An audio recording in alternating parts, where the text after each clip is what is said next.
There are several interested parties, including the international airline manufacturers. They are waiting for the sign-off because government will also provide the guarantees allowing SAA to buy and lease the planes they need. Meanwhile, SAA competitors and potential investors are looking for policy clarity. Leaving the private sector in a very unenviable situation that they didn't know what's going to happen in the future, what their future would be, especially with the turnaround strategy that SAA has announced, what the impact of that would be on the market itself.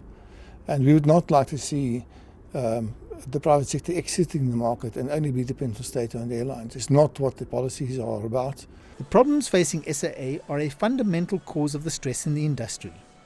Many believe the local airline is not operating as a commercial business, getting significant capital injections from the state. The most recent, a $500 million guarantee. The biggest cause on SAA is not passing on cost in its pricing. So non-reflective pricing is its biggest reason for its cost problems and why it makes losses. There's no reason that government should actually pay for that. That should be paid by its users.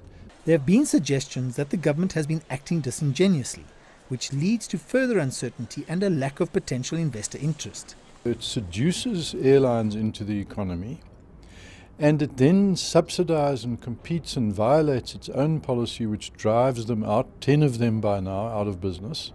And none of them have sued the government for damages. Now, it seems to me there must be a damages action against the government. SAA is technically insolvent, but it can extract some capital by selling off its property holdings and getting rid of its older wide-body planes that are being used inefficiently on its domestic routes. But that's going to take political will. 2013 was a turbulent year in the South African domestic aviation market, and 2014 looks set to be the same unless the South African government changes tack. I'm Angelo Coppola for CCTV in Johannesburg.